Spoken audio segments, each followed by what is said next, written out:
48 सालको जनगणनाभन्दा अगाडि 38 साल 28 सालतिर नेपालको सरकारले लिने जनगणनामा जातिको सङ्ख्या लिँदैन थियो अथवा महत्त्व थिएन अथवा त्यो सरकारबाट लुकाएको थियो। तर जातिको जनसङ्ख्यालाई चाहिँ के भयो भने त्यहाँ पनि मनिपुलेसन छ, त्यहाँ पनि धेरै झुटहरू छन् हैन। तैपनि जति सरकारीबाट डाटा दियो त्यसमा के देख्यो त भन्दाखेरि तपाईको जनजाति महासङ्घले ओगटेका जनसङ्ख्या झन्डै 59वटा जातिहरू छन् त्यति बेला हैन। ती जातिहरूको सङ्ख्या नेपालमा कति देख्यो भने 37% देखियो। भनेपछि त सबभन्दा ठुलो नेपालको जनसङ्ख्या त जनजातिको रहेछ, 1/3 भन्दा बढी त छ हैन। हिन्दू र गैर हिन्दूको कुरा हैन कुरामा ल्याउँदाखेरि अब 52हरू 13%, 52 र अरू सन्यासी यताउता गरेर 13% चाहिँ नि तिनीहरू छ। उनीहरूले चाहिँ उनीहरूमा पनि अब सबै 52ले हिन्दू मान्छ भन्ने छैन। उनीहरू कोही बुद्धिस्ट होला, कोही क्रिस्चियन होला हैन, कोही अब धर्मै नमान्ने पनि होला। तर पनि एउटा जातीय क्लस्टरको हिसाबले उनीहरूलाई हिन्दूमा राख्न सकिन्छ भनेर 13% छ भने अब जनजाति 37%। यहाँ एउटा रमाइलो चाहिँ अहिले हालसाल चाहिँ एउटा डेभलपमेन्ट के छ भने 10-12 वर्षभित्रको डेभलपमेन्टमा यो क्षेत्री भनेर जुन भन्थ्यौ नि हामीले हैन, उनीहरू चाहिँ 70% हिन्दूमा देखाउँछ नि पहिले। अहिले चाहिँ नि खस क्षेत्रीहरूले के भन्छ, हामी क्षेत्री होइनौँ, हामी खसौँ। 52ले हामीलाई चाहिँ जनाइ भेराएर क्षेत्री बनाइदिएको जुन कर्णालीतिरको खसहरूमा, त्यस कारण हामी खसौँ। र खसहरूले आफ्नो इतिहास खोटल्दै जाँदाखेरि खसानको जुन खस राजाहरूले राज्य चलाउँदाखेरि खस साम्राज्यको कालमा उनीहरू बुद्धिस्ट थिए हैन। 12औँदेखि 15औँ शताब्दीसम्म उनीहरू बुद्धिस्ट थिए। त्यहाँ अझै पनि बुद्धिस्ट आर्कियोलोजिकल पुरातात्विक विषयवस्तु अझै पनि छन् हैन। खसहरूको वंशावली लेखेको दुल्लुको कीर्ति स्तम्भ हैन, र ठाउँ ठाउँमा बुद्धका मन्दिरहरू, बुद्धको मूर्तिहरू भेटिएका छन्, शिलालेखहरू भेटिएका छन्।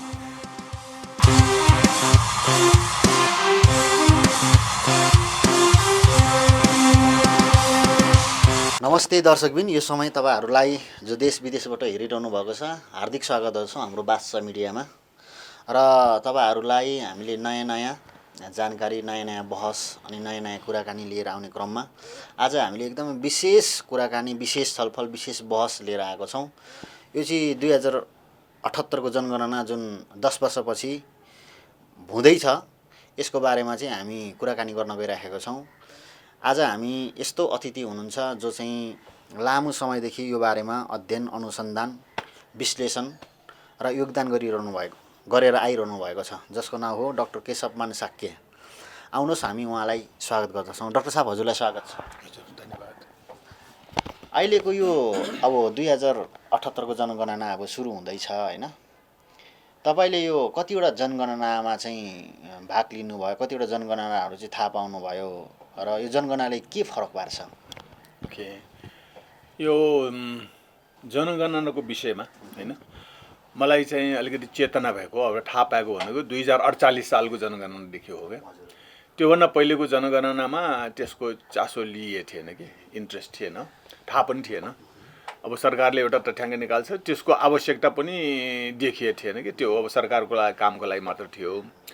तर 2046 सालको जुन जनआन्दोलन भयो, त्यो जनआन्दोलनपछि 2047 सालको जुन एउटा संविधान हैन, नयाँ संविधान 2047 सालमा जुन अब जुन बहुदलीय हैन, एक प्रकारको कन्स्टिट्युसनल मोनार्की र बहुदलीय अथवा मल्टी पार्टी डेमोक्रेसी र कन्स्टिट्युसनल मोनार्की हैन, संवैधानिक राजतन्त्र र बहुदलीय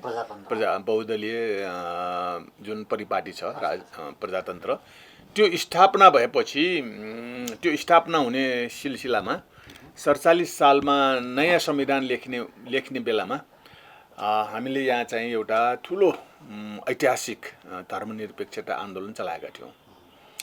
हुन त 47 सालको संविधान लेख्दाखेरि हामी सफल भएनौँ हैन।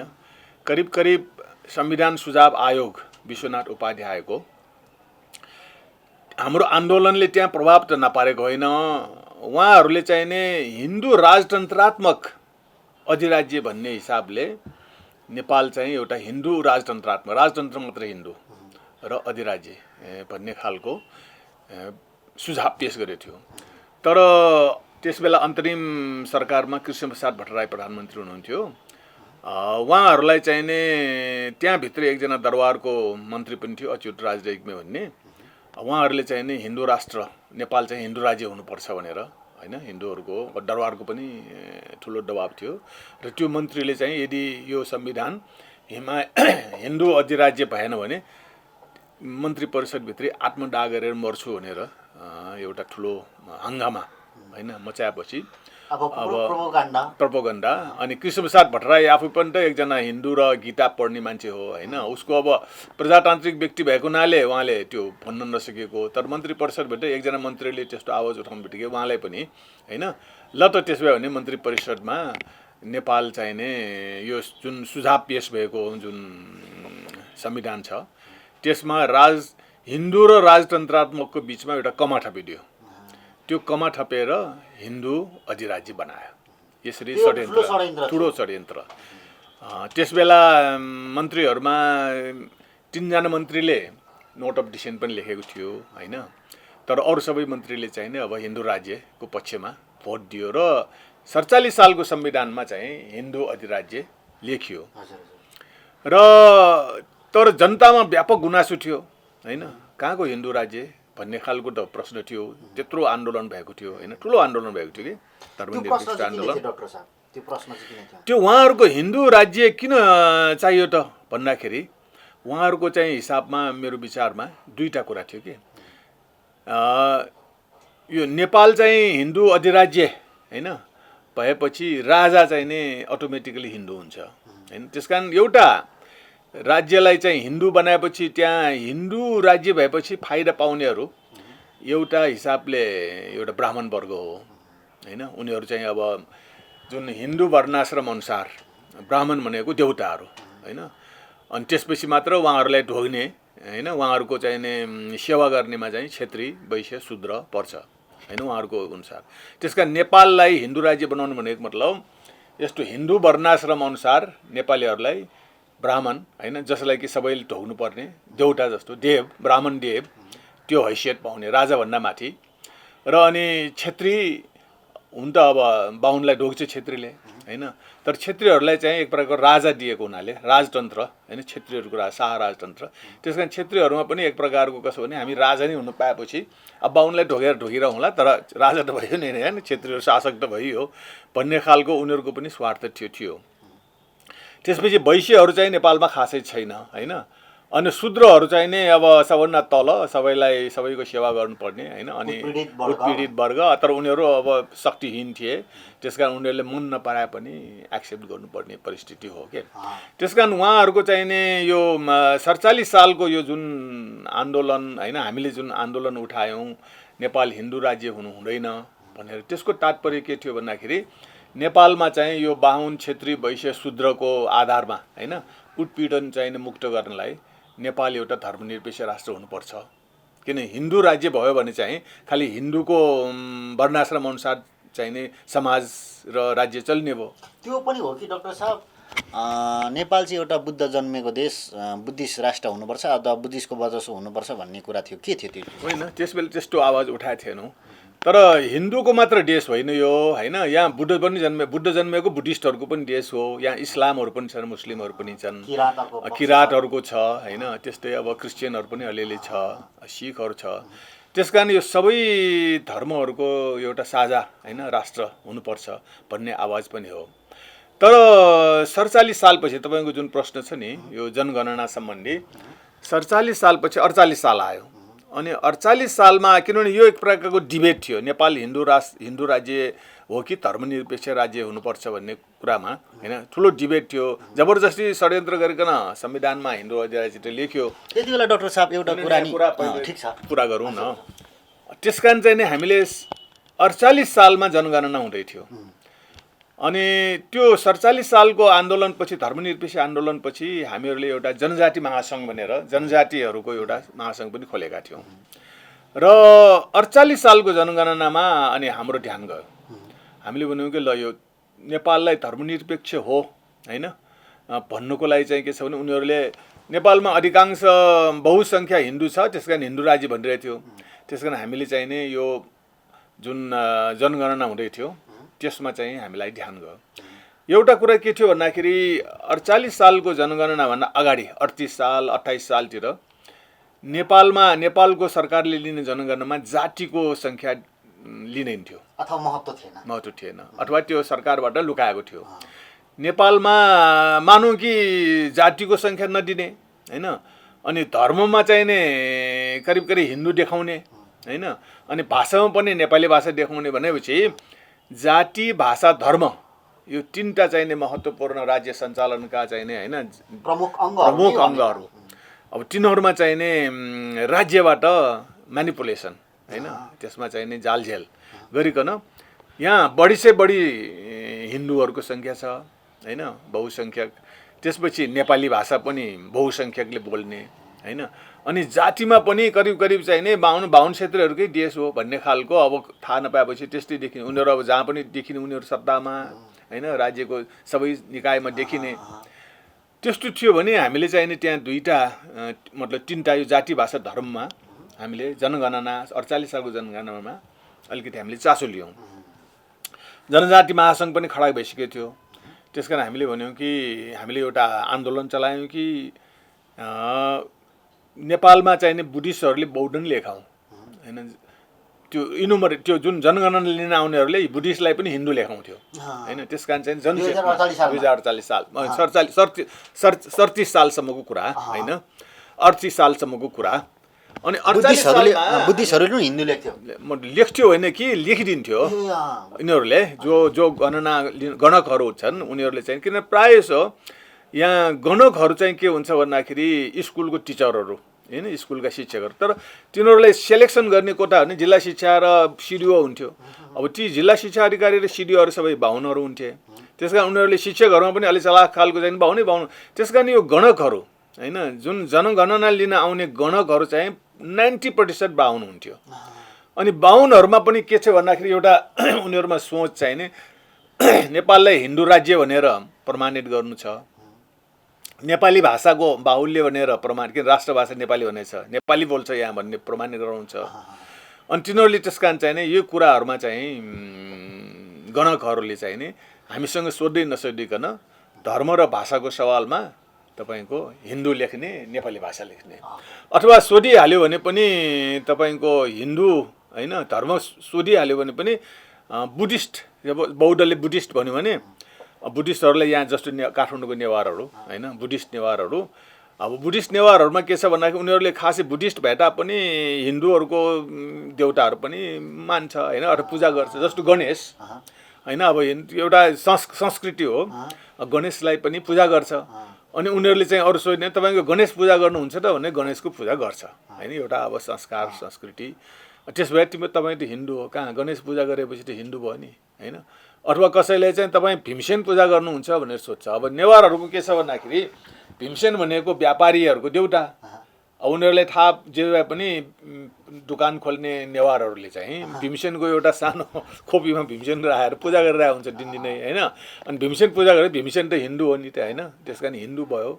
अब बुद्धिस्ट भने तापनि उनीहरूले हिन्दू लेखिदिने यस्तो खालको। किराँतहरूलाई पनि त्यही होइन, किराँतहरूको पनि त्यही हो। किराँत भन्ने चिज त 47 सालभन्दा अगाडि कसैलाई थाहा पनि थिएन कि, अटोमेटिकली हिन्दू भन्ने जस्तो थियो कि। 47 सालको आन्दोलनमा हामीले जुन धर्मनिरपेक्षता आन्दोलन र जनजाति महासङ्घ खडा गर्ने सिलसिलामा आन्दोलन गरेपछि अनि पश्चिमतिरको राई लिम्बूहरूले होइन हामी त हिन्दू होइनौँ, हामी त मुन्डुम मान्छौँ, हामी किराँती भन्ने कुरा आयो। त्यस कारण अब 47 सालमा यो आवाज आइसक्यो। एउटा बुद्धिस्टहरूमा पनि अब धर्मनिरपेक्षता आन्दोलनै बुद्धिस्टहरूको होइन एउटा सक्रियतामा भएको थियो उनीहरूको चाहिने होइन एउटा इनिसिएसनमा। त्यस कारण चाहिँ बुद्धिस्टहरूमा त्यो अवेरनेस थियो। अनि किराँतहरूमा चाहिने मुन्डुम र किराँत धर्मको कुराहरू आइसकेको थियो। त्यस कारण 48 सालको जनगणनामा हामीले के भन्यौँ भन्दाखेरि जनजाति महासङ्घ खडा भइसकेको थियो। त्यस कारण अबको जनगणनामा जाति पनि लेख्नु पर्यो, कुन जाति कति छ थाहा पाउनु पर्यो। पहिले चाहिँ थाहा थिएन होइन भनेर यो एउटा महत्त्वपूर्ण कुरा के छ भने 48 सालको जनगणनादेखि नेपालमा जातिको पनि गणना हुन थाल्यो। त्यो सबभन्दा इम्पोर्टेन्ट कुरा चाहिँ त्यो हो कि धर्म र भाषाको कारणले होइन आन्दोलन अथवा असन्तुष्टि र अभियान त चलाइरहेका थियौँ, तर जनजाति महासङ्घ खडा भएपछि एउटा नौलो कुरा के थियो भने नेपालको जनगणनामा जातीय सङ्ख्या पनि अब लिने कुरा भयो है। त्यो लिइसकेपछि के देखियो त भन्दाखेरि 48 सालको उसमा बुद्धिस्टहरूको सङ्ख्या पनि अलिकति बढ्यो हैन। त्यसमा अनि यो किराँतीहरूको पनि एउटा नयाँ धर्म किराँती भन्ने देखियो। अनि भाषामा पनि अलिअलि त बढेकै छ है मातृभाषाको सवालमा। तर सबभन्दा नौलो कुरा के थियो भने जातिको जनसङ्ख्या आयो। पहिले त के थियो भन्दाखेरि यो त बाहुन क्षेत्रीकै देश जस्तो लाग्थ्यो, जहाँ पनि उनीहरू मात्र देखिन्थ्यो कि बजारमा सरकारमा जहाँ पनि बाहिर देखिने मात्र उनीहरू मात्र चहल पहल थियो। अरू त सबै गाउँघरमा होइन अथवा काम थिएन नि, बाहिर देखिँदैन थियो। तर जातिको जनसङ्ख्यालाई चाहिँ के भयो भने त्यहाँ पनि मनिपुलेसन छ, त्यहाँ पनि धेरै झुटहरू छन् होइन।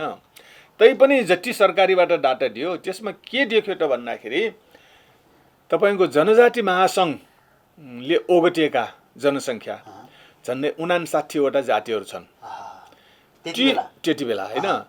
ती जातिहरूको सङ्ख्या नेपालमा कति देख्यो त भन्दा 37% देखियो। भनेपछि त सबभन्दा ठुलो नेपालको जनसङ्ख्या त जनजातिको रहेछ, 1/3 भन्दा बढी त छ होइन। त्यसपछि दोस्रो जनसङ्ख्या कसको देखियो भने क्षेत्रीहरूको देखियो, झन्डै 17% देखियो।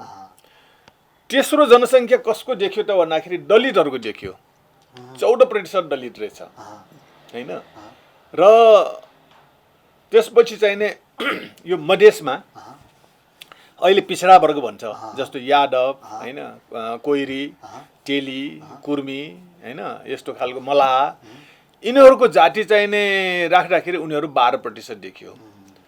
अब यसरी चाहिँ नि ब्राह्मणहरू कति देखियो त भन्दाखेरि 13%, 12.5% जति बाहुन देखियो होइन।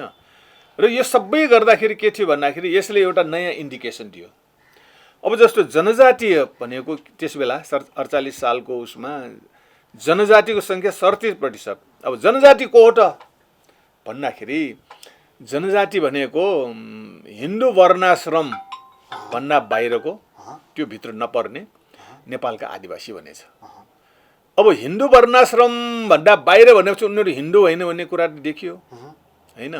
त्यस कारण 37% जनजाति त हिन्दू होइन। फेरि हरेक जनजातिको आफ्नो मातृभाषा छ, त्यस कारण उनीहरूको मातृभाषा नेपाली त होइन होइन। भनेपछि 37% चाहिँ हिन्दू होइन, नेपाली भाषी होइन भन्ने देखियो। त्यसपछि दलितहरू, अब दलितहरूमा चाहिँ के छ भन्दाखेरि उनीहरूलाई शूद्र भनेर होइन हिन्दू वर्णाश्रममा थिचिएका मिचिएका अछुत भनेर होइन एकदम शासित शोषित, तिनीहरूले त आफूलाई त हिन्दू त भन्न चाहँदैन, तर पनि उनीहरूले हिन्दू, तर थाहा नपाएर अरू के लेख्ने त भन्दा हिन्दू लेखेको हो कि एउटा मानसिकता देखियो। एउटा मानसिकता चाहिँ के देख्यो भन्दाखेरि राज्यले चाहिँ दलितहरूलाई जबरजस्ती हिन्दू बनाएका रहेछन्। त्यस कारण दलितहरूमा पनि एउटा प्रश्न चाहिँ धर्मको सम्बन्धमा सुरु भयो होइन। हामी त 14% रहेछौँ, राज्यले चाहिँ नि होइन हामीलाई चाहिँ हिन्दू बनाएर हामीलाई फेरि हिन्दू बन्नुको मतलब वर्णाश्रमको अनुसार उनीहरूलाई चाहिँ नि होइन पैतालाबाट जन्मिएको भनेर होइन एकदम हेपिँदो रहेछ भन्ने कुरा आयो। अब मुस्लिमहरूको सङ्ख्या चाहिँ नि झन्डै 4% भन्दा बढी छ। अब त्यसबेला क्रिस्चियनहरूको चाहिँ 1% भन्दा कमै देखिन्थ्यो। यस्तो खालको चाहिँ नि परिस्थिति चाहिँ नि त्यहाँ देखा पर्यो। सबभन्दा महत्त्वपूर्ण कुरा के छ, जातिको आधारमा जनसङ्ख्याहरूको जनगणना लियो होइन त। अब यसबाट के देखिन्छ त भन्दाखेरि अब उनीहरूलाई चाहिँ नि यो उसमा यो जातिमा त अब ढाँट्न नपाउने भयो, अलिअलि मात्र ढाँट्न सक्ने। जस्तो अब मगरहरूमा थापा पनि लेखेको छ, उनीहरूलाई क्षेत्री बनाउन सकिन्छ।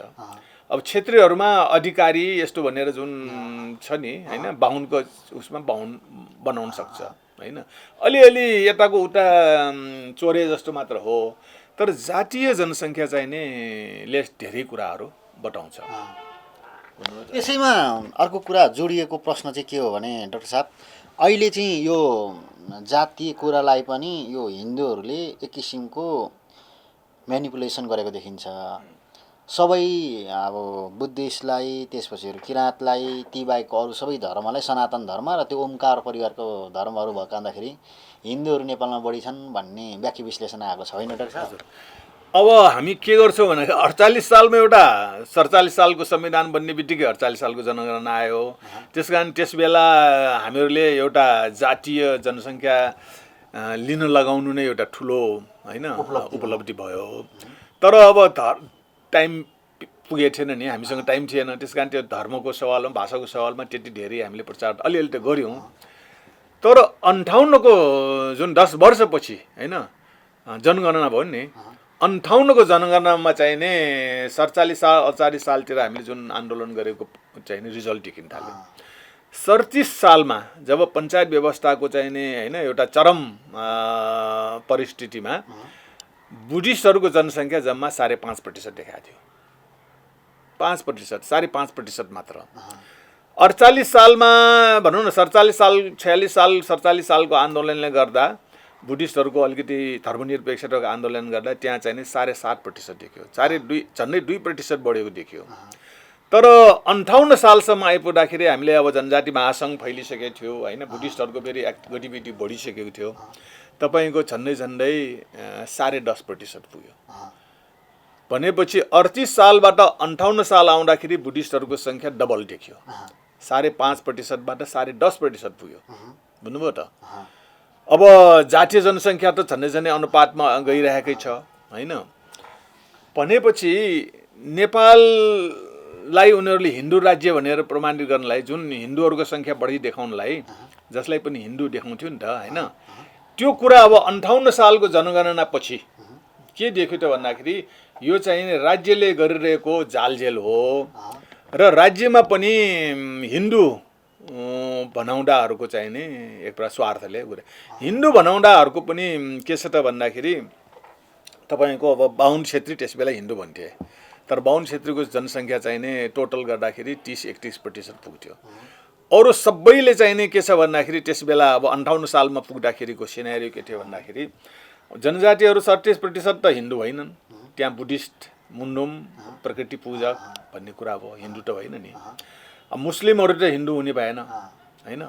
त्यसपछि दलितहरू पनि हिन्दू हुनुमा कुनै स्वार्थ छैन उनीहरूलाई। त्यहाँबाट क्रिस्चियन बने अथवा बुद्धिस्ट बने या जे भने पनि उनीहरू हिन्दू लेखाउनुमा त जबरजस्ती लेखेको मात्र हो होइन। यसो गर्दाखेरि के देख्यो त भन्दा झन्डै 70% जनसङ्ख्या त हिन्दू होइन भन्ने किसिमको देखिन्छ होइन। र तपाईँको 58बाट 68मा पुग्दाखेरि मान्छेहरू अलिकति यो संविधान सभाको उठ्यो होइन। अब जनयुद्ध भइसकेको थियो अनि यो जनजातिको आन्दोलन पनि अलिकति सेलाइसकेको थियो। अब धर्मको पनि सक्यो भन्ने खालको थियो।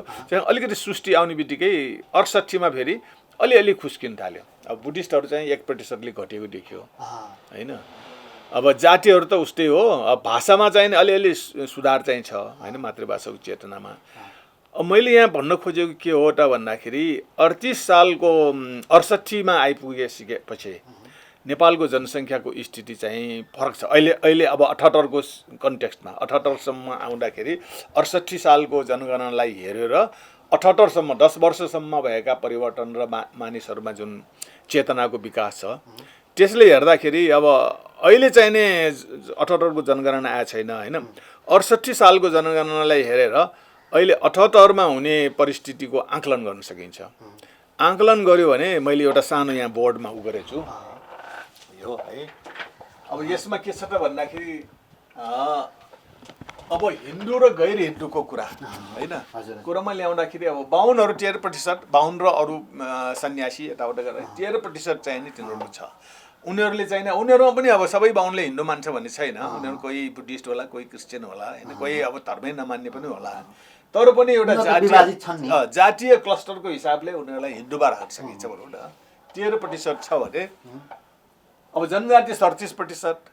यहाँ एउटा रमाइलो चाहिँ अहिले हालसाल चाहिँ नि एउटा डेभलपमेन्ट के छ भने 10-12 वर्षभित्रको डेभलपमेन्टमा यो क्षेत्री भनेर जुन भन्थ्यौ नि हामीले होइन, उनीहरू चाहिँ 70% हिन्दूमा देखाउँथ्यो नि पहिले।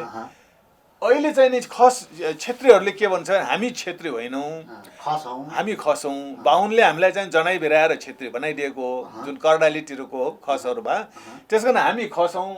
र खसहरूले आफ्नो इतिहास खोटल्दै जाँदाखेरि खसानको जुन खस राजाहरूले राज्य चलाउँदाखेरि खस साम्राज्यको कालमा उनीहरू बुद्धिस्ट थिए होइन 12औँदेखि 15औँ शताब्दीसम्म उनीहरू बुद्धिस्ट थिए त्यहाँ अझै पनि बुद्धिस्ट आर्कियोलोजिकल पुरातात्विक विषयवस्तुहरू अझै पनि छन् होइन खसहरूको वंशावली लेखेको दुल्लुको कीर्ति स्तम्भ होइन र ठाउँ ठाउँमा बुद्धका मन्दिरहरू बुद्धको मूर्तिहरू भेटिएका छन् शिलालेखहरू भेटिएका छन् त्यसकारण उनीहरू त एक जमानामा खस साम्राज्यको टाइममा उनीहरू बुद्धिस्ट थिए र त्योभन्दा अगाडि र अहिले पनि उनीहरू चाहिँ बढी चाहिने मस्टो धर्म मान्छ मस्टो धर्म भनेको हिन्दू धर्म होइन त्यो हिन्दूहरू यहाँ नेपालमा पस्नुभन्दा अगाडिदेखिको एउटा प्रकृति धर्म जस्तो अब मुन्नुम प्रकृति पूजा जस्तो अब किराँतीहरूको मुन्नुम भने जस्तै होइन यता तामाङ यता गुरुङहरूको बोन भने जस्तै खसहरूको चाहिँ मस्टो धर्म हो त्यो भनेको बुद्ध धर्म आउनुभन्दा अगाडि हिन्दू धर्म आउनुभन्दा अगाडिको एकदमै आदिम होइन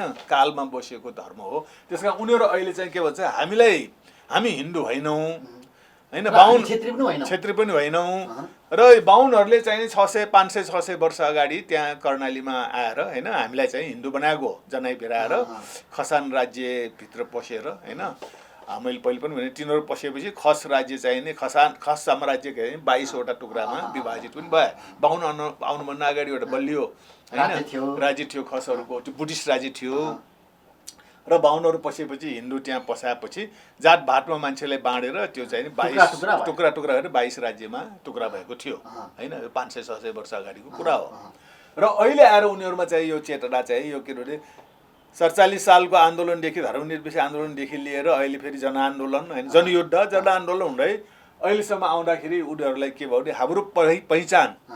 हाम्रो पहिचान त यो कर्णालीतिरको जुन खसहरूको पहिचान आफूले थाहा पायो उनीहरू बिर्सिसकेको हामी क्षेत्री होइनौँ हाम्रो धर्म मस्ट हो हामी खस हौँ हाम्रो धर्म मस्ट हो हिन्दू होइन त्यसकारण उनीहरू पनि गैर हिन्दूमा अब आए 70% त तिनीहरू अबको उसमा देखिन सुरु गर्नुपर्छ अब 78मा होइन अब दलितहरूमा पनि ठुलो चेतना आएको छ उनीहरू त यही हिन्दू भएको नाले उनीहरू चाहिँ दलित भएको हो त्यसमा उनीहरूमा पनि व्यापक आन्दोलन चलिरहेको छ कि हामी चाहिँ नि हिन्दू धर्मबाट हामी बाहिर निस्कनु पर्यो होइन उनीहरूले अर्को धर्म परिवर्तनै गर्नुभयो या त बुद्धिस्ट या क्रिस्चियन या अरू अथवा धर्मै नमान्ने होइन कोही चाहिँ नि भौतिकवादी होइन नास्तिक भन्ने कुरा पनि छ जस्तो आहुति दलित एउटा नेताले चाहिँ उहाँहरूले दलितले अब कुनै पनि धर्म मान्नु पर्दैन होइन भौतिकवादी मार्क्सवादी भन्ने खालको छ भने कति दलितहरू भारतको अम्बेडकर मुभमेन्टसँग भएर हामी त बुद्ध धर्म अपनाएको थियो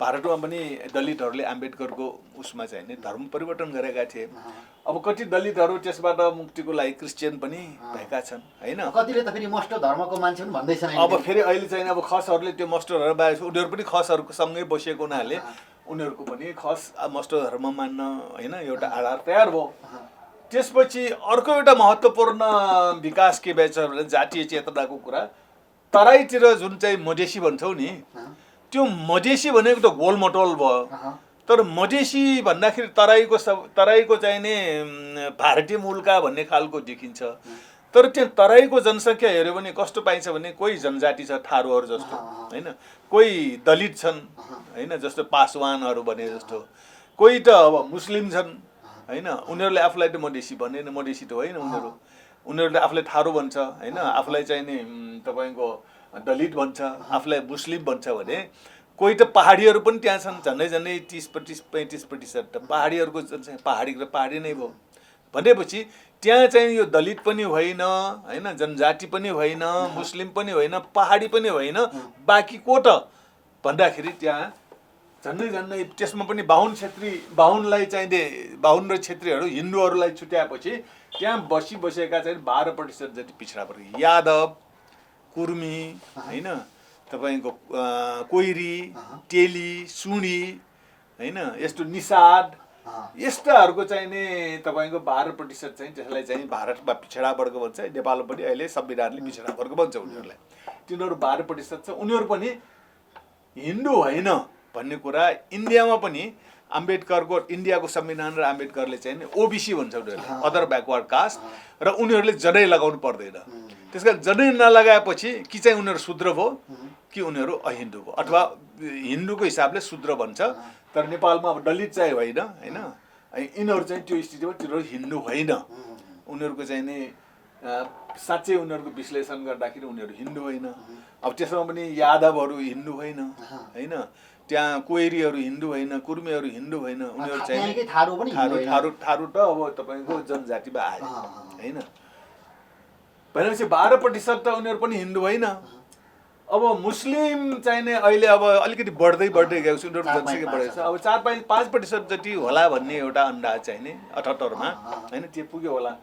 अब क्रिस्चियनहरू पनि भनौँ न 48 सालमा 1% भन्दा कम थियो भने अहिले उनीहरूको चाहिने द्रुत गतिमा उनीहरूको जुन सङ्ख्या बढेको हुनाले 2.5% पुग्यो होला भन्ने अन्दाज गरौँ, त्योभन्दा माथि नै होला होइन। तर मैले यहाँ हिसाब गर्दाखेरि भनेपछि यो टोटल गर्दाखेरि 87% त गैर हिन्दू मानिसहरू बसोबास गर्छ नेपालमा। खालि अब हिन्दू भन्न सकिने बाहुन मात्र 13% छ होइन। त्यहाँ पनि विभाजित छ। त्यहाँ पनि अब कोही बाहुनहरू चाहिँ फेरि अब हुन त यतातिर पनि थाहा नपाएर हिन्दू मानिरहेका र जबरजस्ती गणकले चाहिँ हिन्दू बनाएको हुन्छ। त्यस कारण अहिलेको जनगणनामा चाहिँ नै हामीले ध्यान दिनुपर्ने कुरा के छ र भन्दाखेरि यो धर्मको सवालमा होइन, उनीहरूले चाहिँ नै यदि गणकहरूले सही बुझेको खण्डमा चाहिँ नि यस्तो चाहिँ नि परिणाम निक्लनु पर्छ भनेपछि नेपाल चाहिँ नि हिन्दू राज्य भन्ने एउटा हिन्दूहरूको बहुसङ्ख्यक राज्य चाहिँ होइन। मैले डाक्टर साहब अघि पनि मैले हजुरलाई सोधेँ, त्यो अलिक त्यो प्रश्नको उत्तर छुट्यो होइन। यहाँ के भनिएको छ भन्दाखेरि खसहरूले मानेको धर्म मस्टो पनि ओमकार परिवारभित्र पर्दछ, किराँतहरूले मानेको धर्म किराँती धर्म पनि ओमकार परिवारभित्र पर्दछ र बुद्धिस्टहरू पनि ओमकारभित्र परेको कारणले गर्दाखेरि त्यो चाहिँ ओमकार परिवार भएको कारणदाखेरि 80% भन्दा बढी हिन्दू धर्म मान्ने मानिसहरू नै छन् भन्ने उहाँहरूको जुन एक किसिमको तर्क छ क्या डाक्टर साहब, यो विषयमा चाहिँ क्लियर पारिदिनुहोस् न मलाई। होइन, यो त भाषाको कुरा हो होइन। अब धर्मको कुनै पनि भाषामा ती कुराहरू लेख्दाखेरि होइन प्राय यसो मन्त्र जस्तो एउटा भनौँ न छोटो उसमा चाहिँ भन्दाखेरि हिन्दू हो त। ओंकार परिवार भनेको हिन्दू होइन, यो संस्कृत भाषामा ओम शब्द चाहिँ नै होइन हिन्दूहरूले प्रयोग गरे। अनि त्यसपछि त्यो संस्कृत भाषामा लेखिने जति पनि कुरा छन् त्यो संस्कृत भाषाको एउटा विशेषता भनौँ न, यो धार्मिक कुराहरू लेख्दाखेरि ओमबाट सुरु गर्ने एउटा सुरुवात भयो होइन। त्यस कारण चाहिँ त्यसलाई चाहिँ नै धर्मको उसमा हुन त अब व्याख्या त्यसको विश्लेषण गर्नेहरूले ओमको विश्लेषण गर्दाखेरि त्यहाँ हिन्दूको कुरा गर्छन् होइन। हुन त बुद्धिस्टहरूले बुद्धिस्टकै ढङ्गले व्याख्या गर्छ, हिन्दूहरूको हिन्दूकै व्याख्याले गर्छ, यो तान्त्रिक तन्त्र मन्त्रको हिसाबले गर्ने हो होइन। अब देखासिकी हिसाबले एउटा धार्मिक विषयवस्तुमा चाहिँ नै कुनै पनि उसमा राख्दाखेरि ओम लेख्ने एउटा सुरुवात गर्ने, देउटाको नाउँ लेख्दाखेरि ओम होइन। अनि त्यो देउटाले नमस्कार गर्दाखेरि ओम नमो बुद्धाय अथवा ओम नमो शिवाय होइन। अब मुन्नुमहरूले पनि ओम लेख्छ भन्ने कुरा चाहिँ अब त्यो पछि थपिएको होला होइन। अब अरू कसरी लेख्ने हो, प्रकृति पूजक भनेको त खासै केही छैन उनीहरूको होइन। उनीहरूको कुनै ग्रन्थ या कुनै त्यस्तो टेक्स्ट स्ट्यान्डर्ड टेक्स्ट देखिएको छैन। अलिकति किराँतीहरूको मुन्नुम चाहिँ अलिकति देखिएको छ होइन। अब बोनहरूको पनि अलिअलि होला तर त्यो चाहिँ एकदम स्क्र्याची टुक्रा टाक्राहरू बचेको छ। यही हो भनेर भन्न चाहिँ अलिकति अब करिब धेरै हराइसक्यो होइन। अब मस्टोहरूको चाहिँ त मलाई त्यति धेरै थाहा छैन, तर खसान एरियामा कर्णाली क्षेत्रमा म चाहिँ 10 वर्ष जति त्यहाँ काम गर्दाखेरि घुम्दाखेरि त्यहाँ जति पनि शिलालेखहरू छन् नि होइन, त्यहाँ चाहिँ नै बुद्धिस्ट शिलालेखहरू मात्र पाइयो, हिन्दू शिलालेख छैन। त्यस कारण त्यहाँ होला ओम नमो बुद्धाय लेखेको शब्दहरू छ, तर त्यो चाहिँ महायानी बुद्धिस्टको मन्त्रहरू हो।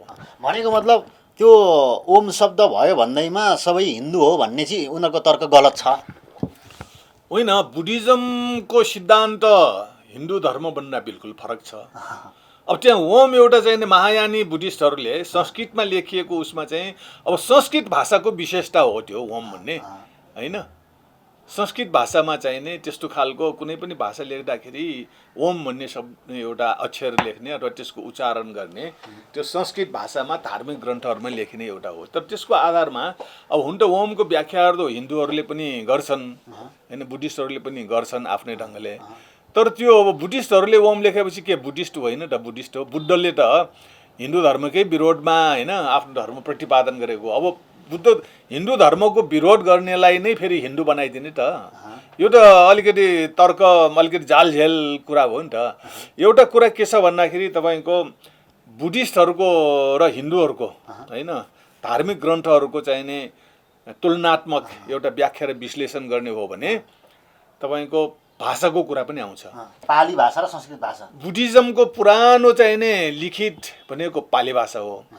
पाली भाषा भनेको तपाईँको झन्डै झन्डै अशोक साम्राज्यको अशोकको कालमा चाहिँ जति पनि अशोक पिलारहरूमा अशोकका जुन स्तम्भहरूमा लेखिएका जति पनि छन् पाली भाषा र ब्रह्मी लिपि छ, देवनागरी पनि होइन। तर यो देवनागरी लिपिमा लेखिएको संस्कृत भाषा त धेरै पछि आएको।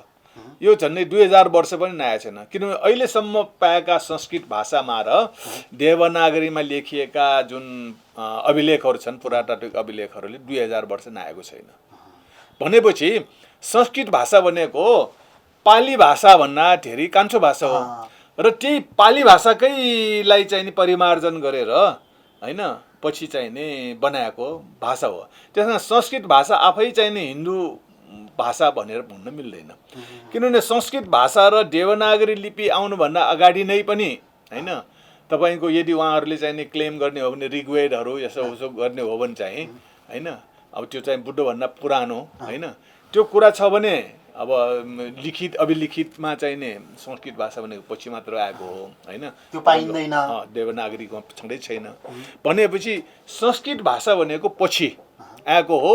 त्यसकारण यो हिन्दू ग्रन्थहरू सबै बुद्धिस्ट ग्रन्थभन्दा पछि लेखेका हुन्। त्यसकारण पछि लेखेर उनीहरूले अब कुन चाहिँ बेलामा अब ओम भन्ने शब्द प्रयोग गर्यो भने अनि त्यसपछि बुद्धिस्टहरूले पनि महायान भनेको त बुद्धभन्दा 1000 वर्ष पछि चाहिने मात्र लेख्यो महायानको टेक्स्टहरू होइन ग्रन्थहरू। त्यस कारण त्यहाँ पनि यदि महायानी वज्रयानीहरूले पछि कसरी चाहिँ ओम घुसायो या ओम प्रयोग गर्यो संस्कृत भाषामा लेखेको हुनाले त्यस कारण चाहिँ नि यो भाषाको सवालमा चाहिँ नि त्यो ओम लेख्ने बित्तिकै ओमकार परिवार भनेर हिन्दूभित्र अब बुद्धिज्म भनेको संस्कृत भाषामा लेखेको हिन्दूभन्दा पुरानो हो पाली भाषा भनेपछि हिन्दू धर्मभन्दा पुरानो बुद्धिज्म भन्ने पनि एउटा आधार त छ त्यहाँ। अब उसलाई फेरि पछि आएकोले चाहिँ उसको शाखा बुद्धिज्म हुन्छ र त्यो पनि हो। अर्को कुरा गरेर विश्वव्यापी नियम अनुसार पनि त्यो त के भन्छ अर्थपूर्ण भएन नि, मिनिङफुल भएन नि होइन डाक्टर साहब। अर्को क्वेसन चाहिँ डाक्टर साहब के छ भने यो चाहिँ अलिक फरक खालको कन्ट्राडिक्सन खालको क्वेसन छ। अस्ति भर्खर विश्व हिन्दू महासङ्घले एउटा के प्रेस विज्ञप्ति जारी गर्यो भने नेपालबाट हिन्दू धर्म मास्ने ठुलो रणनीति भएको छ युरोपियन अमेरिकनहरूको होइन। यो 2078मा चाहिँ हिन्दूलाई कमभन्दा कम देखाएर चाहिँ अरू धर्म देखाउने अनि हिन्दू राज्य आउने जुन सिस्टम छ त्यो सिस्टमलाई चाहिँ छेकबार गर्ने भन्ने खालको उहाँहरूको छ। यदि नेपालमा 94%, उहाँहरूले त आज 94% 94% चाहिँ यदि त्यो जनसङ्ख्यामा आएन भने हामी चाहिँ विद्रोह गर्छौँ, त्यो जनगणनालाई चाहिँ हामी मान्दैनौँ भन्नेको पनि छ। डाक्टर साहब यो विषयमा चाहिँ के छ यो होइन?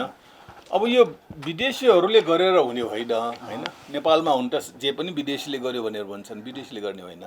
जस्तो 47 सालको धर्मनिरपेक्षता आन्दोलन त्यो पनि विदेशीहरूले क्रिस्चियनहरूले गरेको भनेर होइन, किनभने त्यसको आन्दोलन चलाउनेहरू हामीहरू नै हो सुरुवात गर्ने। धर्मनिरपेक्षता आन्दोलन नेपालमा होइन सुरुवात गर्ने हामी काठमाडौँकै बुद्धिस्ट युवाहरू हुन् र हामीले सुरु गर्दाखेरि त्यसबेला 125वटा सङ्घ संस्थाहरूको एउटा सङ्घर्ष समिति बनाएका थियौँ होइन। जाति भाषा धर्म एउटा सङ्घर्ष समिति बनाएका थियौँ। त्यसमा 135वटा सङ्घ सङ्गठनहरू आएका थिए। तर त्यहाँ हेर्दाखेरि 135वटा सङ्घ सङ्गठनहरूमा प्रायः जसो बुद्धिस्टहरू भयो, जातीय सङ्गठनहरू भयो, तामाङ शेर्पा होइन गुरुङ थारू यस्तै सङ्गठनहरू र नेपालका चाहिँ बौद्ध सङ्घ संस्थाहरू होइन। त्यसमा सुरुमा चाहिँ मुस्लिमहरूको पनि आएको थियो, तर मुस्लिमहरू पछि चाहिँ नि छोडेर गए, किनभने उनीहरूलाई चाहिँ नि दरबारले निकै ठुलो धम्की दिएछ, तर्साएछ। किनभने नारायणी दरबारकै अगाडि चाहिँ 2टा मस्जिद छ उनीहरूको होइन, घण्टाघरको दायाँ बायाँ। अब ती नै नेपालका मुस्लिमहरूको केन्द्र भनेको ती हो, सुन्नी र सिया र सुन्नीहरूको। त्यस कारण त्यो दरबार त्यहाँ नारायणी त त्यहीँ अगाडि छ। अब त्यहाँबाट उनीहरूलाई नियन्त्रित हो। अब मुस्लिमका त्यहाँ ती मस्जिदका चाहिँ नि नेताहरूलाई होइन, ती 2टा नेता मस्जिद भनेको नेपालका मुस्लिमहरूको केन्द्रहरू हो।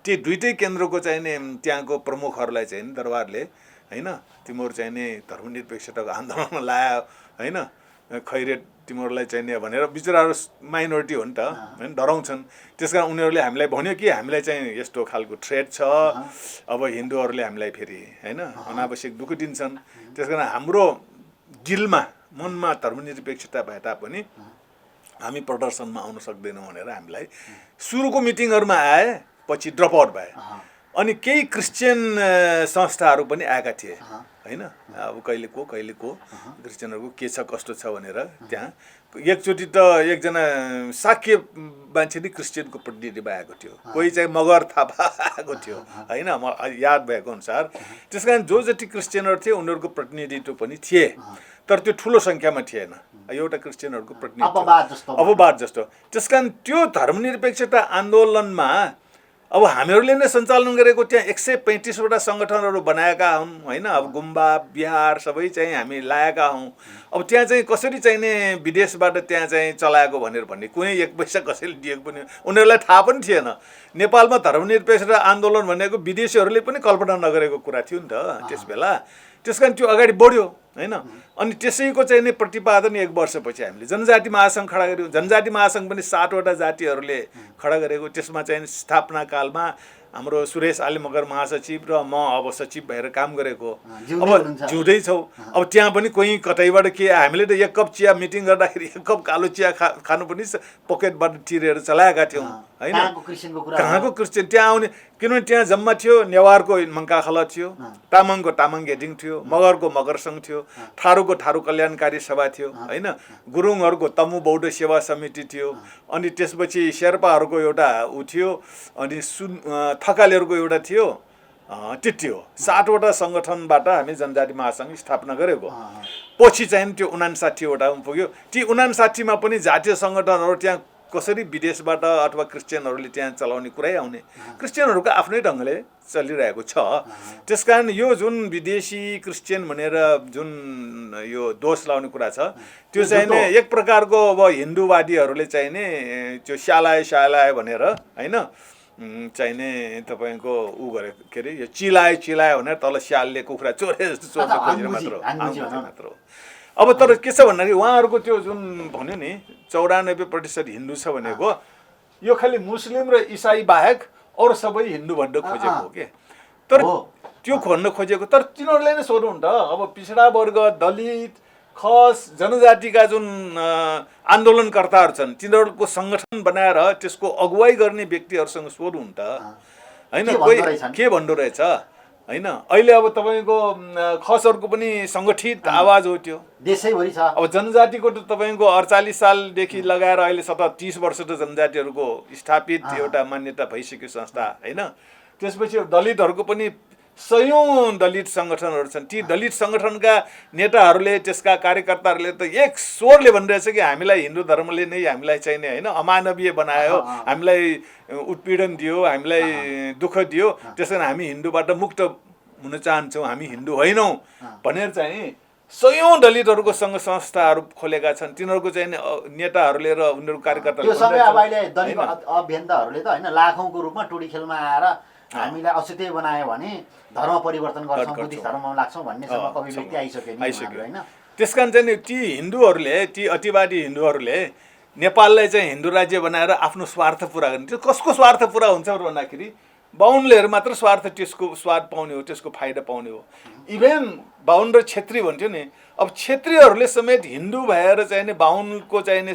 शोषणमा होइन बाहुनको नियन्त्रणमा अथवा बाहुनलाई ढोगेर बस्दाखेरि उनीहरू आफूलाई चाहिँ अपमानित भएको अनुभव गरे केही पनि उपलब्धि छैन के छ उनीहरूलाई अब खसको आर्य र खस भनेर अहिले जुन अहिलेको संविधानमा एक ठाउँमा राखिदिएछ नि तर आर्य खस भनेर खसको भाग पनि आर्यहरूले बाहुनहरूले राजनीतिक नियुक्तिहरू मन्त्री बन्ने होइन अथवा जागिरमा सबै ठाउँमा खस आर्य एउटै थालीमा राखिदिएपछि बाहुनले सबै खाइदिने खसले केही पनि खान पाएन त्यसकारण उनीहरू खसहरू त हामी बाहुन र खसहरू छुट्टै जाति हो छुट्टै क्लस्टर छुट्टै हो भनेर त आन्दोलनै गरिरहेछ र उनीहरूले आन्दोलन गर्दाखेरि अहिले हालसालै चाहिने होइन जनगणनाको विषयमा लिएर चाहिँ हामीले सबै खसहरूले होइन छेत्री नलेखौँ जाति छेत्री नलेखौँ धर्म चाहिने वस्तु लेखौँ भनेर आन्दोलन चलाइरहेछ अभियानै चलिरहेछ भनेपछि अब उहाँहरूको 94% हिन्दू कहाँ गयो होइन?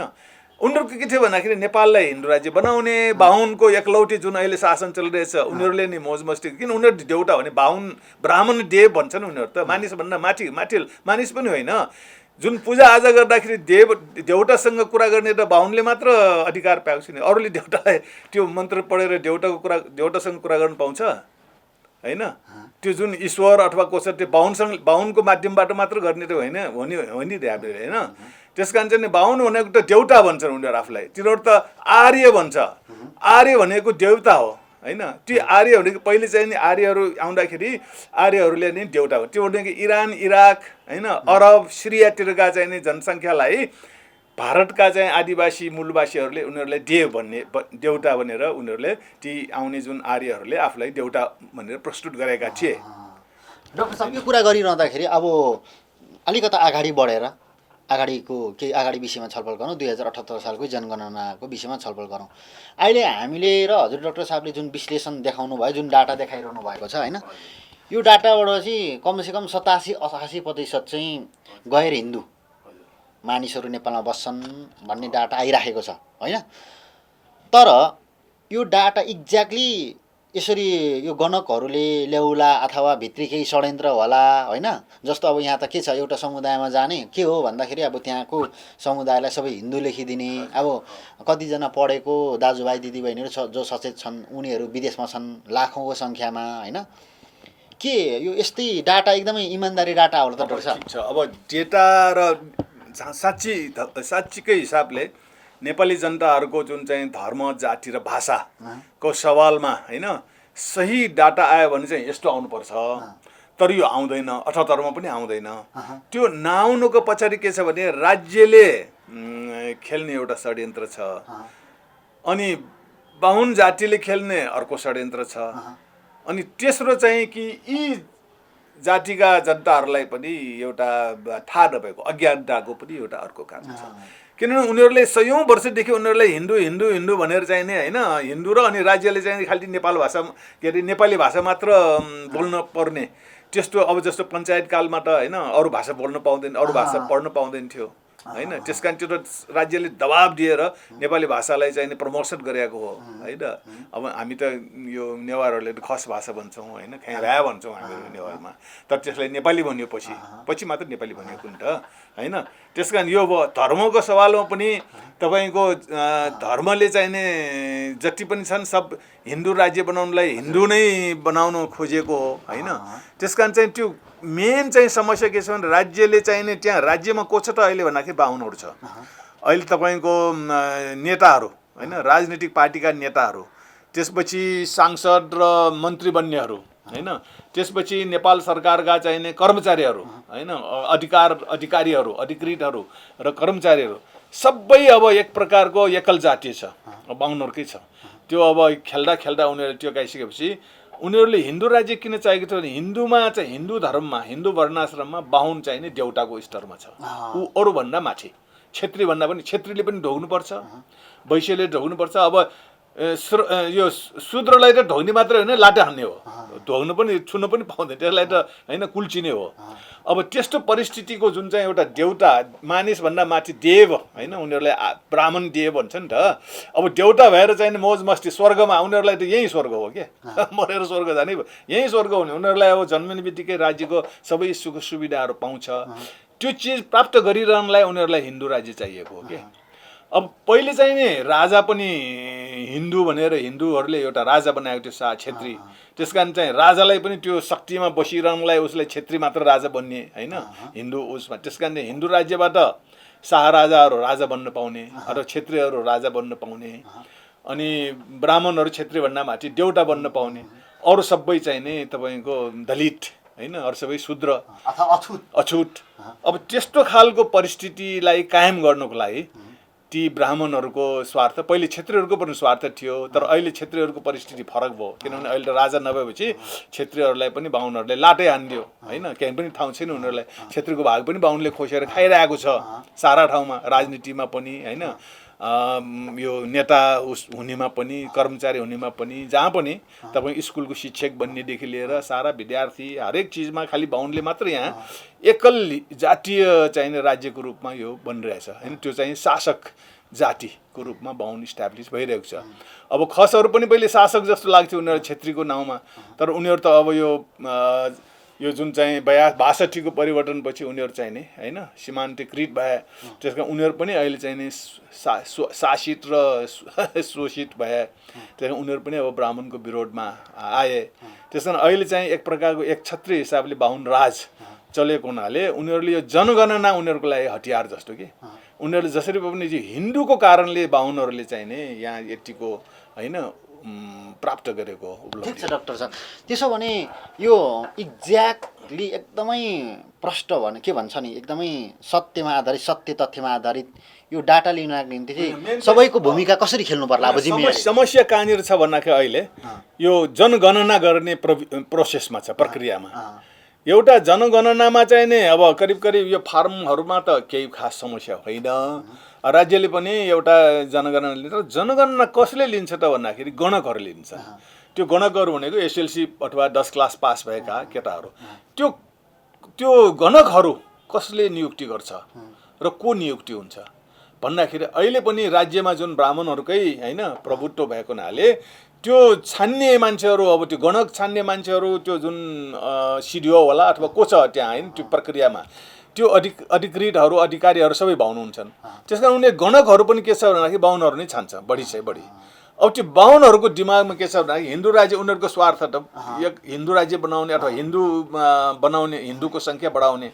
त्यस कारण चाहिँ उनीहरूले ती बाहुनहरूले गणकहरूले त्यो गणना गर्दाखेरि फार्ममा चाहिँ तपाईँको म मुन्डुम होइन म किराँती भन्दै पनि धर्म त हिन्दू नै लेखिदिन्छन्।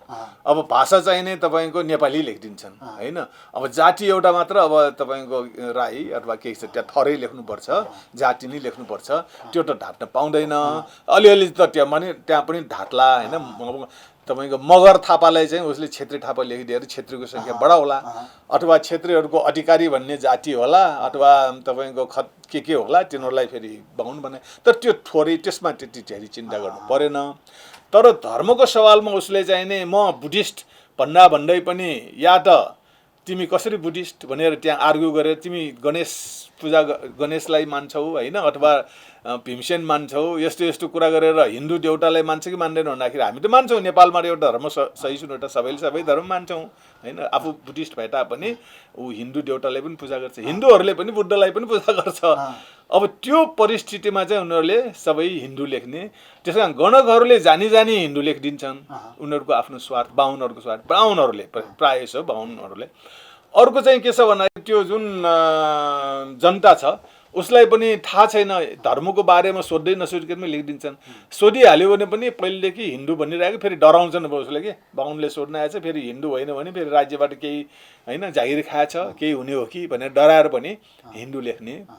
अब यहाँ यो अब यसमा चाहिँ अलिकति जागरण अलिकति चेतना फैलाउनु पर्ने के छ भन्दाखेरि यी व्यक्तिहरूले होइन जो कि अब जनजाति, खस, दलित, पिछडा वर्ग होइन, मुस्लिम र इसाईले त धर्मको सवालमा मुस्लिम र इसाई नै लेख्छ, उनीहरू चेतनशील छ। उनीहरूलाई फेरि तपाईँको मोहम्मद लेखेको छ उसलाई हिन्दू लेखाउनु त मिल्दैन नि। अब क्रिस्चियनमा पनि यदि नाउँमा चाहिने कुनै अब पिटर लेखेको छ उसको त हिन्दू त हुँदैन। त्यहाँ अलिकति फेरि उनीहरू सचेत पनि हुन्छन्। तर अरू चाहिँ गडबड गर्ने चाहिँ यो अरू चाहिँ उसमा चाहिँ होइन बुद्धिस्ट पनि, मुन्डुम पनि, किराँती पनि, प्रकृति पूजक अथवा जेसुकै सबैलाई चाहिँ नै उनीहरूले होइन हिन्दू लेखिदिन्छन्। अब त्यहाँनिर एउटा राज्यमा बसेका ब्राह्मणहरूको स्वार्थको लागि ती गणकहरू सबै ब्राह्मणहरू जाने र उनीहरूले जानी सबै हिन्दूको सङ्ख्या बढाउनलाई होइन जालझेल गरिकन हिन्दू लेखिदिन्छन्, झुट। र अर्को कुरा चाहिँ नि त्यो जनगणना आउँदाखेरि जनताहरूलाई पनि थाहा नपाएर धर्मको सवालमा उसले सोध्दै नसोधिकन हिन्दू लेखेको हुन्छ होइन।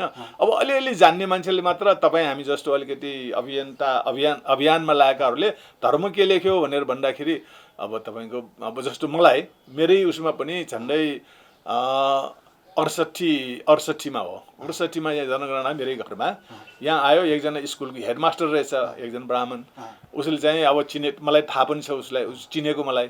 लेख्दै गर्ने धर्ममा आउँदाखेरि धर्म त हिन्दू नै लेख्ने होला नि होइन भनेर मलाई चाहिँ हाँसेर जिस्किया जस्तो गरी भने होइन म त बुद्धिस्ट हो नि भन्दै, ए सरी बुद्धिस्ट लेख्यो भनेपछि इभेन म जस्तो मान्छेलाई होइन यत्रो उसले चिनेको पनि छ म को हो भनेर, त्यही पनि उसले चाहिँ एकछिन चाहिँ नि अब धर्म चाहिँ हिन्दू नै होला नि भनेर यस्तो खालको भाषा प्रयोग गरेर उसले हिन्दू लेख्न खोज्यो। अनि मैले होइन तपाईँ के हो यो बुद्धिस्ट लेख्नुहोस् न, म त तपाईँले चिनेकै मान्छे हो, कसरी हिन्दू भनेर एकचोटि छपारेपछि अनि उसले बुद्धिस्ट लेख्यो होइन। त्यस कारण यो हिन्दू लेखिने चाहिने सबैलाई हिन्दू बनाउने एउटा उनीहरूको अभियान हो। जनगणना भनेको ब्राह्मणहरूको चाहिने अथवा हिन्दूवादीहरूको एक प्रकार ठुलो लडाइँ हो। उनीहरूको सबैलाई चाहिँ जालजेल गरेर हिन्दू बनाउने। ठिक छ डाक्टर साहब, अर्को कुरा चाहिँ के छ भन्दाखेरि अहिले समानुपातिको कुरा आएको छ, गणकहरू समानुपातिक राख्नुपर्छ भनेको छ होइन। कतिवटा जिल्लाहरूमा म जाँदाखेरि के हुँदो रहेछ भने डाक्टर साहब होइन, जस्तो तामाङ बस्तीमा जाँदाखेरि अहिले कतिपय तामाङहरू नेपाली भाषा नै बुझ्दैन है। कतिवटा ठाउँमा राई बस्तीमा जाँदाखेरि त्यो राईहरूले नेपाली भाषा नै बुझ्दैन। अब त्यहाँ गणक चाहिँ बाहुन पुगिदिन्छ अनि नाउँ ठेगाना। अब कतिपल्ट घरमा मान्छे पनि हुँदैन, कृषि व्यवसायमा कति जान्ने मान्छेहरू त अब देश विदेशमा उहाँहरू हुनुहुन्छ भनिसकेपछि यो गणकहरूलाई पूर्ण समानुपातिक ढङ्गबाट यो निराकरण गर्नको निम्ति, यो समस्याको समाधान गर्नको निम्ति त्यो कुरा यो अहिलेको जनजाति अभियन्ता, खस अभियन्ता, दलित, पछाडि वर्ग, मुस्लिम, इसाईको यो अभियन्ता अथवा सबै त्यहाँको लिडरहरूले त्यो अभियन्ता चाल्नुपर्ने देखिन्छ डाक्टर साहब। एकदम सही तपाईँले जुन कुरा गर्नु एकदम त्यही हो गर्नुपर्ने। अब त्यो जस्तो कि 58 सालको जनगणनामा हामी बुद्धिस्टहरूले र जनजातिहरूले अलिकति अभियान चलाएको थियौँ। त्यसको प्रतिफल चाहिँ जस्तो 48 सालसम्म पनि थोरै मगरहरू मात्र बुद्धिस्ट देखाएको थिए है, थारूहरू पनि अलिकति देखा। तर थारू र मगर समुदायमा हामीले अलिकति होइन बुद्धिस्टको प्रचार प्रसार गर्दाखेरि झन्डै 4 लाख मगरहरूले चाहिँ 58 सालमा बुद्धिस्ट देखाए। 25% मगरहरू बुद्धिस्ट देखियो। अब त्यस्तै चाहिँ थारूहरूले चाहिँ 1 लाख भन्दा बढी चाहिँ थारूहरू बुद्धिस्ट लेखाए होइन। अब एउटा उदाहरणको लागि मगर र थारूको केसमा अब यो हामीले चाहिँ आफ्नो अलिकति प्रचार प्रसार र अलि जागरण गर्न सक्यो भने चाहिँ नि धेरै सो इम्प्रुभमेन्ट चाहिँ हुन्छ। मेन कुरा चाहिँ गणकको कुरा हो। अब गणकहरू यदि राम्रोसित प्रशिक्षित छ र इमान्दार छन् भने सही डाटा चाहिँ निक्लन्छ। अब त गणकहरू चाहिँ तपाईँले भने जस्तो समावेशी समानुपातिक बनाउन चाहिने हामीले त्यति धेरै ठुलो त्यस्तो आवाज उठाउन सकेका छैनौँ।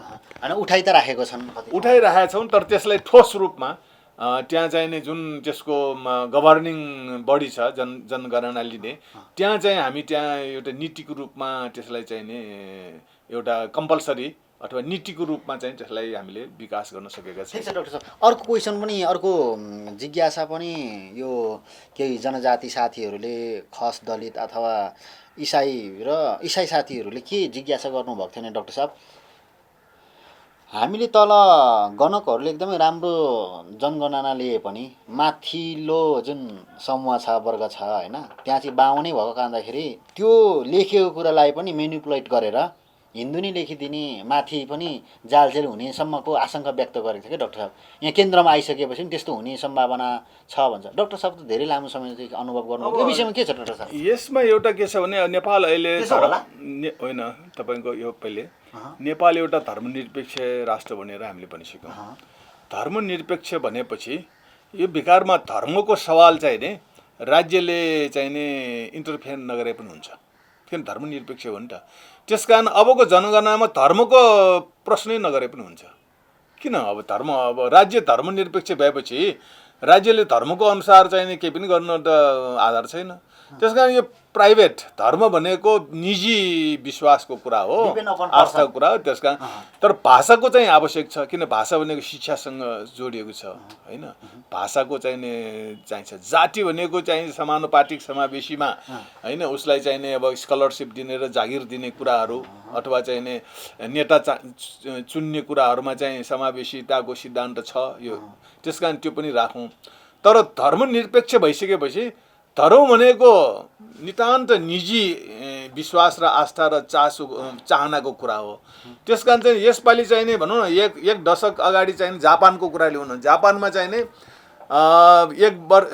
एकचोटि चाहिने जनगणना लिँदाखेरि एकदम 90% बुद्धिस्ट देखिन्छ। अर्को 10 वर्ष लिँदाखेरि उनीहरू 60% मात्र बुद्धिस्ट देखिन्छ, अब क्रिस्चियन बढेको देखाउँछ। फेरि अर्को 10मा लिँदाखेरि अर्कै सिन्टो बढिरहेको देखाउँछ।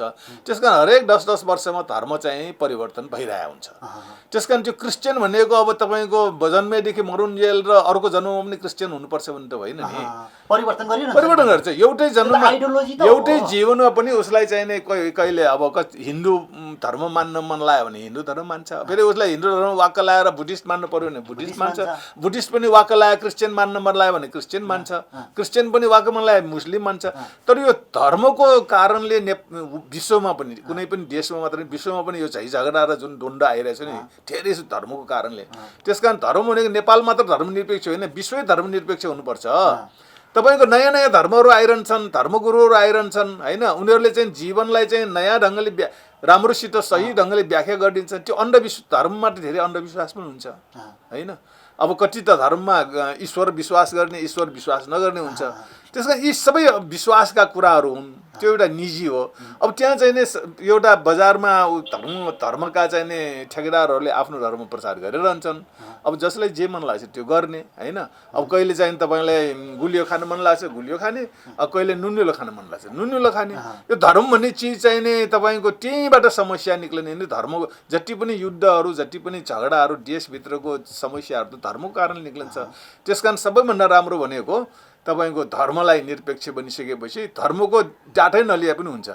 अनि तपाईँको आफ्नै ढङ्गले जसलाई जुन धर्म मन लाग्छ धर्म प्रचार गर्ने। अनि राज्यले चाहिँ नि त्यो धर्मको सवालमा चाहिँ कुनै पनि लगानी पनि नगर्ने र केही कानुनले अब अतिवादी त्यस्तै कुनै भयो भने अब शान्ति सुरक्षाको कुराहरूमा कोही कोही धर्म त फेरि अनेक किसिमको कल्ट निकाल्छन् नि, त्यस्तो कन्ट्रोल गर्नु पर्यो भने चाहिँ होइन शान्ति सुरक्षामा चाहिँ खलल पार्न थाल्यो, एउटा धर्मको समूहले अर्को धर्मको समूहसँग चाहिँ नि अनावश्यक द्वन्द्व निकाल्न थाल्यो भने त्यस्तो कन्ट्रोल गर्नलाई राज्यले शान्ति सुरक्षाको उसमा चाहिँ केही गर्नुपर्छ।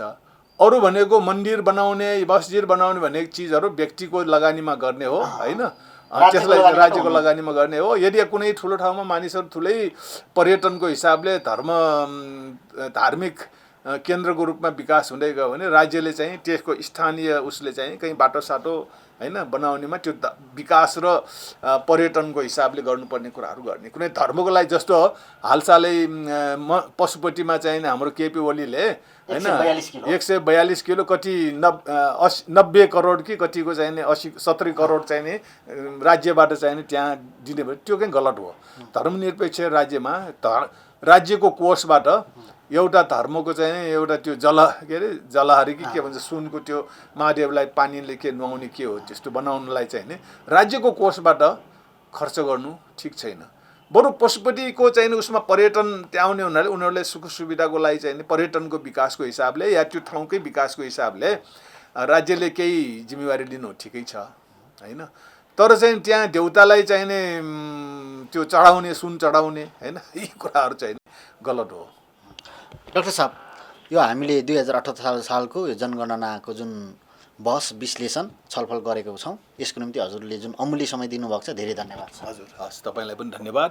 अब यो जुन 78 को जनगणनामा सही तथ्याङ्क आओस् र जनता पनि अलिकति सजग र जागरुक होस् र राज्यबाट जुन गणकहरू घटिन्छन् ती गणकहरूले पनि इमान्दारीपूर्वक होइन यसमा चाहिँ कुनै निहित राजनीति नगरिकन एउटा धार्मिक जुन समन्वय छ त्यसलाई चाहिँ बिगार्ने हेतुले कुनै काम नगरोस् भन्ने म चाहन्छु।